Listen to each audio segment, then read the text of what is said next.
Coming to you straight from the Rio Grande and beyond, broadcasting to the four corners of the globe. So grab your seat, your coffee, or your sundowner. Okay, everybody, here we go. On point, as always. This is Gloves Off. Gloves Off. Wherever you call home, we are there. In favorite places, large spaces,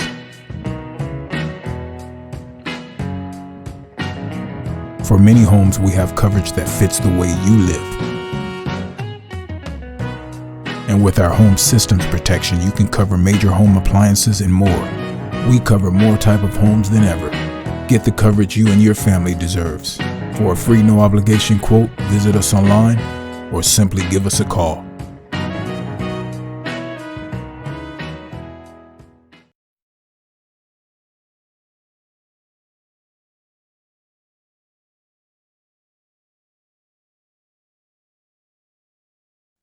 Back at you in Gloves Off, I'm Paul Buitron, and today we have a huge question that many people are wondering. Can we trust our judicial system, especially here in Texas? And I have a guest, Arnold Yan, who is an advocate fighting for a better judicial Texas. How are we doing today? You doing good? I'm doing good. That's awesome. That's awesome. You know, we had a previous conversation, and I've known about, and we interviewed you about your RICO and the courts and everything going on. But many people go to court and somehow they're railroaded through the system. And then some of them lose everything because of issues that they're trying to connect the dots. Did this really happen? Was there corruption? Was there foul play? Was there something else going on? And those of us that have been in the courts and understand the players can see the dishonorable actions of those sitting behind the bench and their court officers as well, meaning attorneys. And you mentioned something that caught the eye because of experiences that I've seen. So I want you to explain, what are some of the ways of, how can I say, that there's issues with our court system that make them dishonorable in the sense of quasi corruption? Because when we go to the court, people normally has only few lifetime experience with the court. What they didn't realize is our court system has been completely corrupted into a rule of individual, a rule of club, nothing to do with the rule of law. The reason I become an advocate is I have been through a 3 years family court case, and whatever I experienced in my case has nothing to do with Texas law, constitution, or any rule. So they actually try to get me out. They try to settle with me with a very favorable terms. I'm the one actually turned them down because I said, once I realized myself, once I settled with them, the term will including everything. I cannot expose anything they did. You settle, they will tell you no appeal. That's it. You cannot talk about that. Okay? I said no. The day I said I don't want to settle, 24 hours, within 24 hours, my lawyer quit. Why he quit? All I refused to settle is the term. Why he quit? Because he knew there's a big dirt buried in my system. He cannot handle. So he have to dump my case to bury all the dirts under the rug. What he didn't realize is normally everyone, I mean, including you, Professor, if your lawyer dumped you, you're gone. You don't know anything about the law procedures. You lose. What they didn't realize is I become a stronger person. I learned all the law. I came back to advocating in the courts, and I'm not losing so far. And they have to use, when you have one line, normally to cover up, you need a made up 10 line. So now I have dozens of lines, which is in the court proceedings, I can expose them. But behind every wrongdoing, there always a reason, a motivation. The true motivation is the money, power, sex in the court. I'm telling you, the judge is sleeping with the lawyer. The judge is go to vacation with the lawyer. Judge is taking the cash envelope with the lawyer from the lawyer. Judge is taking bribery. Those things we will never be able to. Hey, they will never tell us to come witness that. We will do this activity, and I give you opportunity to grab a camera and the action, and you take the evidence, and later you can sue me. No, everything is behind the scene, but you can see the trace. The trace we can see is the campaign contribution. Campaign contribution is not they made for nothing. They made it for certain reason that reflect the relation between the judge and the lawyer. The judge and the lawyer. And we have seen, actually we have seen and we have known the judge are openly soliciting the campaign contribution to the lawyer, appearing at the front of them with the case. The judge will contact the lawyer, say, I'm have ongoing campaign. Can you donate to me? I mean, they want to keep the power. Once they have the power, they can get everything else from them. Actually, what they do is beyond the boundary. Texas law says everyone can contribute to campaign to the individual. I think candidate is like $5,000. That's the maximum. I don't know if you know that. They are doing a multiple way to over the limits. They will ask the paralegal, the family, sister, whatever, to do that, to bypass the 5,000 limits. And also, I can tell you, we have judges, not only in the trial court, even in the appellate court, they are taking the loan from the law firm. They have loan, they have ongoing loan. Think about that. Hey, law firm is not in the financial business, right? They are not a mortgage lender. So why they are giving loan to the judge? Because they need the judge. They own the judge. When they give the loan to the judge, they have an ongoing financial relationship, and they own the trial judge, they own the appellate court judge. Those things are not open secret, are not a secret. They are open. We can find it. The problem is the integrity of a judicial has been corrupted to such a low level. They don't consider that's an issue. It was an issue in every private industry. I can tell you, in any private industry, if you ever want to have the power to swap the pen to sign a contract, you don't have a relation with your vendor. You don't let your vendor to give you like a $50,000 loan or $20,000 loan, and you still to swap pen to give them a contract. That's not allowed in any society. Not in most of the world. It's considered as a bribery, but in Texas, they consider it as a normal.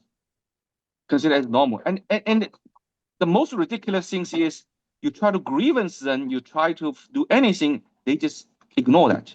So basically, it's a well accepted principle among the judiciary. Consider those are normal activity. But what's normal, what's not normal, it's not purely their view. It's the society's view. It's public's view. I can tell you, no public will tolerate things like that. The only thing is, I'm very pleased, Professor, you bring this up so people can understand that. We need to educate our public. We need to educate people. This is ongoing, and it is ongoing corruption. If they allow things like this happen, and we shouldn't trust the judicial at all. Nothing, zero confidence with it.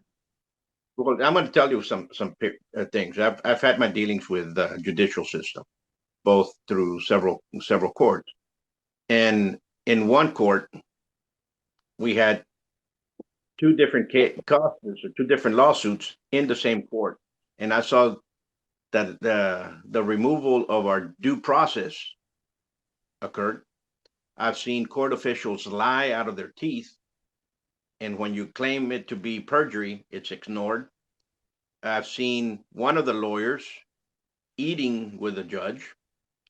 I've seen another lawyer, because it was several, another lawyer doing campaign fundraising and calling people to elect a new judge for that court. So the corruption is very much alive and kicking. And that court has always been alleged, and there's always been through the grapevine, everybody around understanding from the lawyers, coming from lawyers and people inside the county, that was a corrupt court for years now. And that corruption continued even if they changed judges. So unfortunately, you see that here in Webb County, where there's a new judge being elected, you have lawyers calling people, telling them, "We need to help this judge." I've seen it, I've witnessed it, and I can say that. And what happens is during the campaign, they're physically calling people to elect a person in there. Why? Because, like you said, they're electing somebody that's going to benefit them in cases. That's seen. Yeah. When I was going through my divorce, I saw the lawyer of my ex having lunch with a judge that same Yeah. day. We were there in the morning, and I caught him. In fact, I told him, "No wonder." And they kind of did this number like, "Oh, we just ran into each other." Right. But so the lack of trust that I have in the judicial system is below zero. It's in the negative because zero In is negative, you're right. it's in the negative. It has Mhm. yet to go to zero.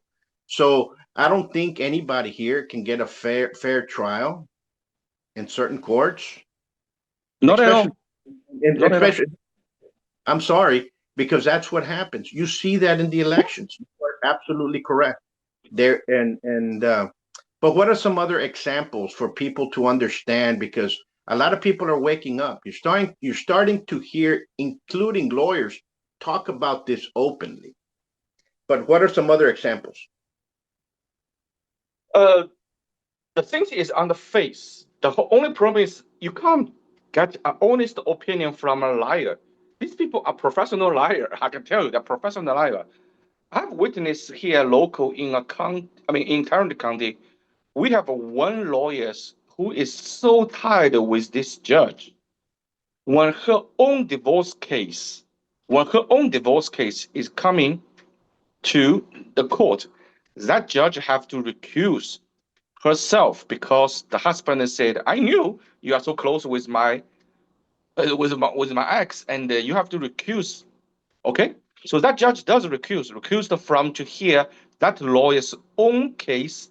However, that judge was never recused for every other 100, 200, 500 case at front of her presented by that lawyer. And here the deal. In those cases, the judge are awarding those lawyers millions and millions of legal fee. Mhm. That's an indication why the judge have to be recused because she is so close to the lawyer for her own case, but are not recused when she can award $1 million of the legal fee to that lawyer. That doesn't make sense, right? But in the court, they don't talk about a sense. They talk about, oh, judicial independency. I can do my determinations, and there's nothing you can do about that. You heard about the judicial independence. You heard about these words a lot, right? Judicial independency. If we read the Federalist paper, I read the Federalist paper a lot to think about what our framers thought. When they designed this country, separation of power, they knew how dangerous the judiciary can be when judiciary becomes the final decision maker. Nobody can say no to them. They are the final one. They're the determiner. So they are the final one. They said to protect that, to prevent judiciary become a tyranny, we have to build judicial independency so that judicial independence is not a single concept. Say, I have the power, nobody can interrupt me. They said we have to isolate the judicial's hands from the sword and the purse. If you read my Facebook post, I have mentioned that a lot. They basically say judicial have to be a neutral, detach the bodies, only do the determination. They cannot have the access of the sword and the purse. Once they have that, it will be very dangerous because they can use their own sword, which they consider as a proactive resolutions, to access people's purse, and nobody can stop them. That's in our framers' mind. They knew it. The whole thing does not exist in state court. In federal constitution, federal court, they intentionally did. Do you know what they did? They said federal judge is for appoint only. Once federal judge is appointed, the federal judge become a judge, and he has not to worry about anything else. We guarantee that their incomes, they don't have to do campaign anymore. Since they don't have to do the campaign anymore, they don't have to bag a lawyer, they don't have to bag anybody else. So we give them a secured job sitting there so they can be isolated from the society. Of course, in reality, they are never isolated, right? They have their personal life. But at least they try to make them to be isolated with the society. Say, I don't want you to do any campaign because I know campaign involve money. Hey, in this country, which campaign does not involve money? The whole campaign is about money, right? No money, you never get elected. So we say, I want to isolate them so they can be a fair judge. This is the federal constitution frame. But in the states, it's different. The state said every judge is elected. That's fine because that's part of state constitution. But once they do that, they break the separation between the judicial power with the society purse. See? Because when we have the judge in the election position, we knew the judge needed the purse, the treasure from the purse, the money from the purse to help them to get elected. And that same judge, actually, right now, they can issue the order, which I call it's a sword. Judge can define their own sword by issue their own order to award fee from litigant's pocket to the lawyer. See, now we see how dangerous it is. So the whole judiciary become a what? A money game. They can use their own sword, they can access people's purse, and they can fold it. They have the final power, nobody can challenge them. So basically, the whole Absolutely. state proceeding by our framers' definition is tyranny. If you look at a federalist paper, it's a pure tyranny. This kind of system need to be oversight, and oversight cannot be like a free at will power. It cannot be like that. No, you're the tyranny in our court. That is exactly the great explanation, because that tyranny occurs. You have some good judges out there. I'm not saying that. I don't want to blanket cover everybody. Oh yeah, of course. I know some good judges. I'm sorry. I mean, Good judges, 100%. they're taking it as straight, but you have a lot of judges that understand that game, and they're going in the road of perdition. And that happens so much now that it's incredible. And when people see it, and if they start, if you're out there listening to what Mr. Yan is saying and talking about the way they do this, open your eyes, because it might be happening to you in front of your eyes right now. And you go into court and you kind of realize what happened. Then later on, then you'll realize it. And I believe a good way to change it is a judge has one term, 4 years, and that's it. We have to change another judge. We have a lot of lawyers in the state bar. We have a lot of lawyers in the local county bars that can 110. We have 110. Yep. Which I think we can switch over. They can roll over, and they have to this year. Guess what? Now you 4 guys now have to campaign to become a judge for the next 4 years. Make it mandatory. But people don't want that. They're not going to change those rules because most of our legislation are what? Made out of what? Lawyers. So they're not going to hinder themselves from their practice or their fraternity brothers or sorority sisters or what have you from making money, because that's basically what it boils down to. And then you start seeing, wait a minute, the opposing counsel, you see them eating with your attorney, and you're like, what's happening? Like if they're friends, they're having drinks at night. I've seen that. Okay. And they're opposing each other in court, and they're behind closed doors. They're making deals to screw you over. I've seen that. Sometimes, you can catch it early and it's changed if you have that insight. If not, you were just sold down the river, plain and simple. Yeah.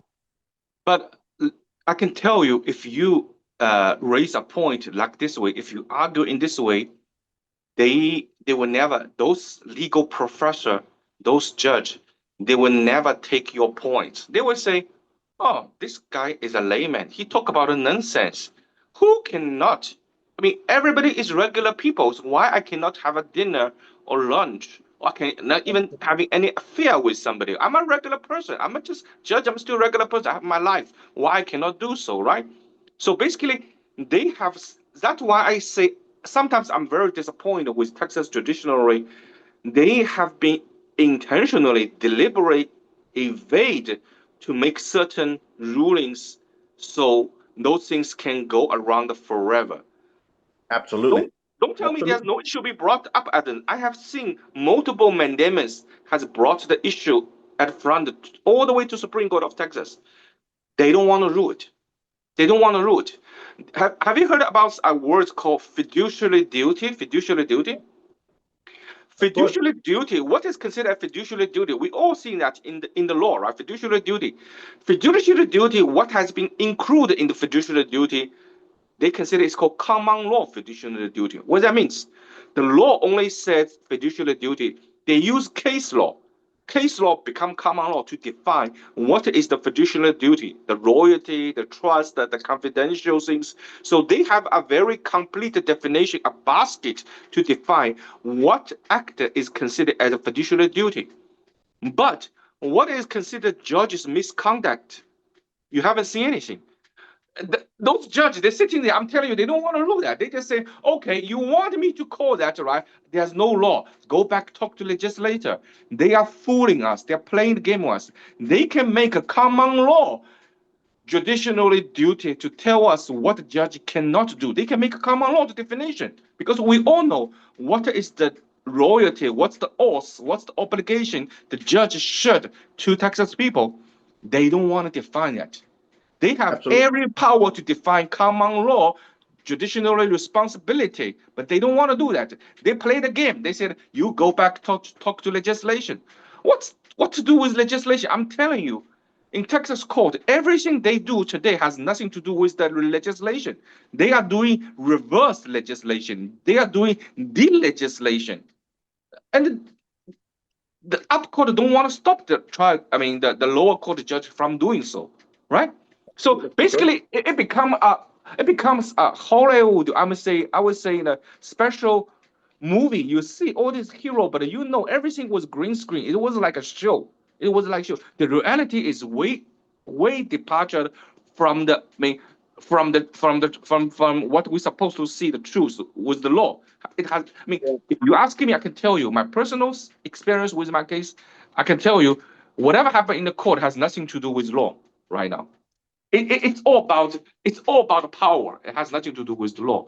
So the corruption is there. The issue has been brought up. It is very disgraceful. Our judicial system has failed us by intentionally not ruling certain things to do so. I can give you another example. Texas has a very unique common law immunity. They said the lawyer is absolutely immune from the conduct they committed in the court proceeding. Absolutely immune.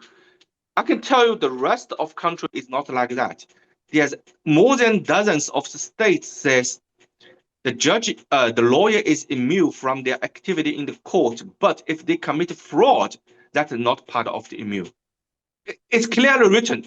It's fraud. But the Texas Supreme Court had a very famous ruling says, even the opposing counsel committed fraud, they're still immune. Can you believe that? That's from their ruling. They said, I tell you what's their legal reason. They said, time. And they do it all the time, and they lie backwards and forward. Okay. And even if you call them out in front of the judge, they're just lying left and right. And it is a shame that happens. What I'm talking about is I've seen it. I've seen it firsthand of the court officials lying. And when you bring it out in court, they still continue lying. And that right there is what hurts a lot of people inside the court. And that needs to be changed. It's like I tell you, it's a corrupt system that we have. It's a tyrannical system that we have. Or it's very corrupt. Actually, the standard is lower than the normal, because as I said, other states, they don't allow fraudulent activity. Fraudulent activity by the lawyer is not immune, but in Texas, they intentionally give an interpretation. I'm telling you, the logic behind that is very weird. They said, we need to promote lawyer to have zealously advocacy in the court. If we want to punish the lawyer for fraudulent activity, it will have a chilling effect for them to zealously discharge their duty to the client. That's ridiculous, okay? They consider somebody doing their job, they have a duty because they need to do the duty, so we cannot press any charge or punish them for committing the fraud in the court. This has been brought to Supreme Court of Texas. There was a lawyer, he forged document. They let this lawyer go away. They said a forged document is part of discharging the duty. I can give you the case number. That's ridiculous. Meanwhile, do you know what they did? Meanwhile, they are trying to punish parents in the family court. If you try to advocating for your own kids, they will name you. I know several people has been charged by the judge as a vicious litigation. They said, we're going to punish you to vicious litigation. Let me tell you, being a parent, do you have a duty to defend your kids' best interest? You do, right? So who has the higher duty? Parents' duty or just a lawyer's, money-making business duty? So they give lawyer absolutely immunity to do anything in the court, but they try to restrain parents to do their parents' duty in the court. So if your parents come to the court and say, I want to do this and argue, I want to raise the litigation, I wanted to defend my, to protect my child's best interest, they say, oh, you are vicious litigation, I'm gonna punish you. Is that ridiculous? I think the whole system was a beautiful making money business, has nothing to do with protecting our, the interest of the child at all. So this is, you will see the legal series framed by those professional liar has been completely contradictory to our society's values. I don't believe any society will accept their view, say any professional business can defraud and walk away without any consequence.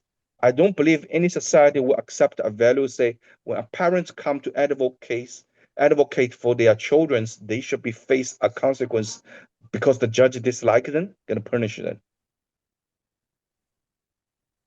It's sad. And now when you put it in that way, no wonder these actions are continuous in the courts. Like I'm telling you, we have probably one of the most corrupt courts here in South Texas. And it's here in Webb County. And I've seen it with two different suits. And I've seen the same actions played in both. I mean, the person that's in there, my due process was removed and a couple of other infringements on my constitutional rights. And I've seen it, and I hope it doesn't happen to others.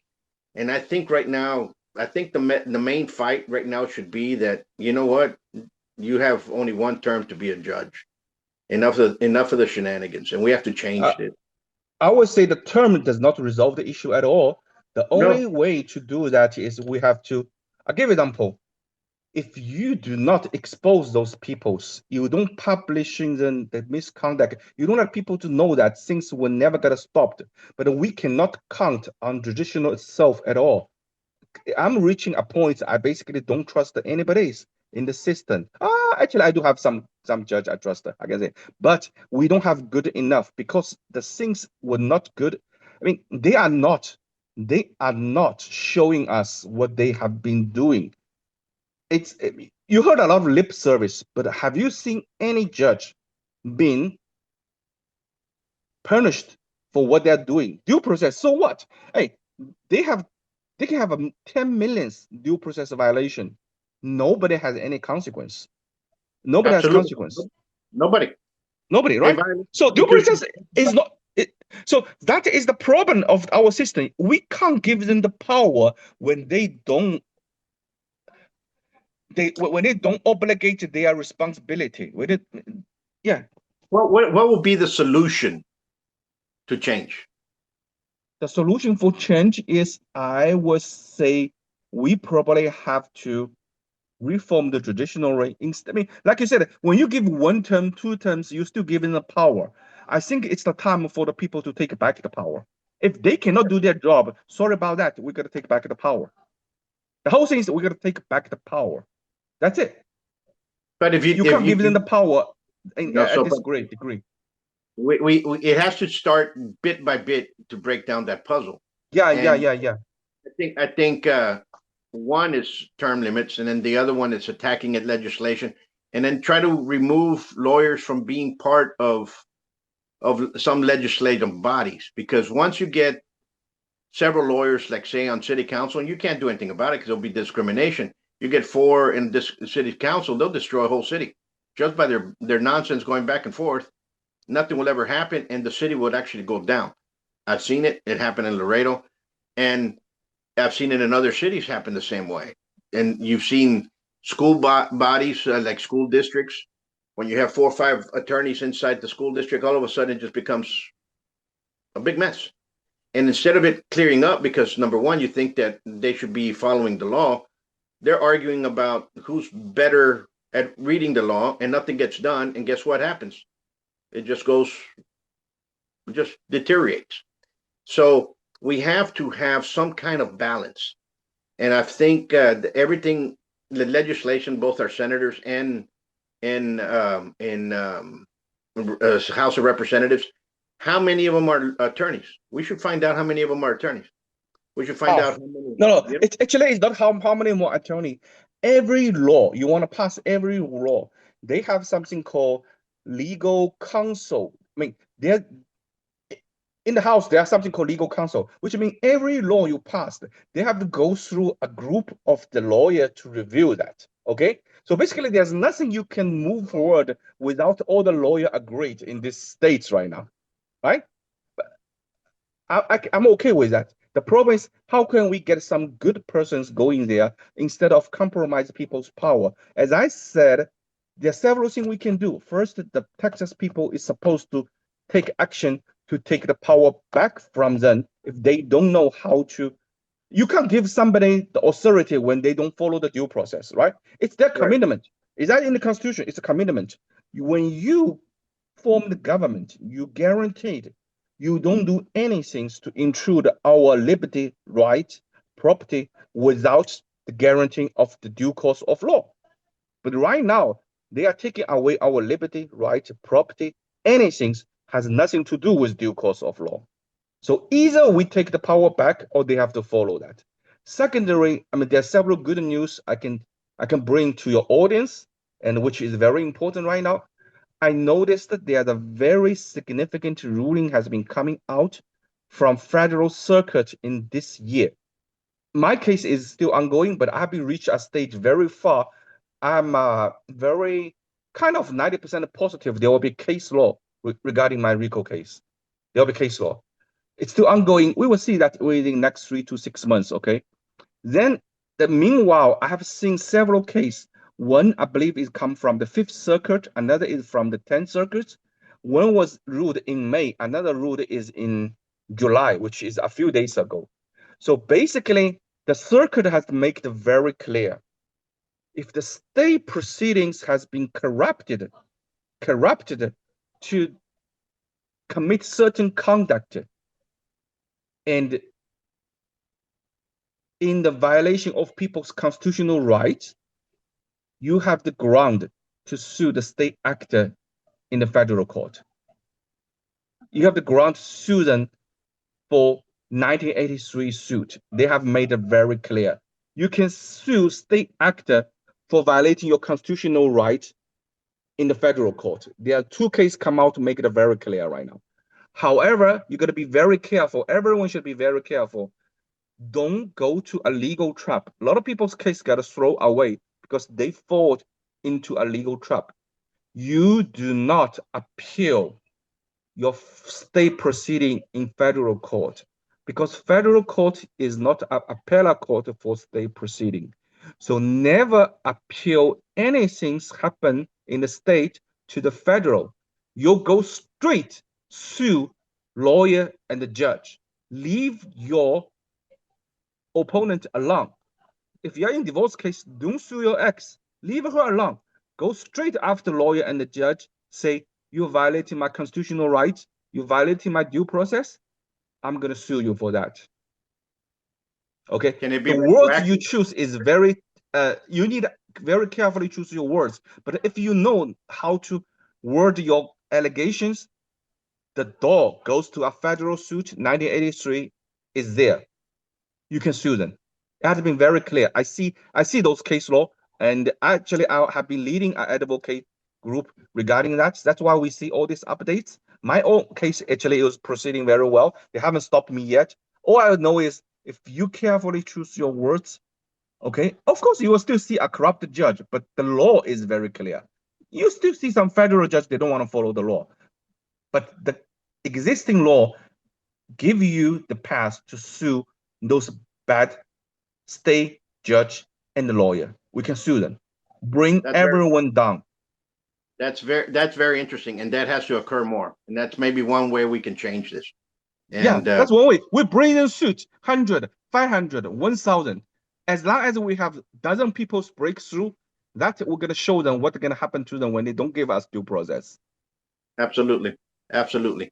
I want to thank you for your time, and hopefully this will be a little bit of a learning experience for a lot of people out there that are confused about what's happening or what occurred in their courts. And I want you to bring this. I want to thank you for bringing this out, because it's very important to clean up what was once a good system. And like I said, not all judges are this way, but a good majority of them are. So we have to change that now. The change has to be brought by us, because we are the one have to bring the change. You cannot rely on them. Sometimes we have to understand their situation.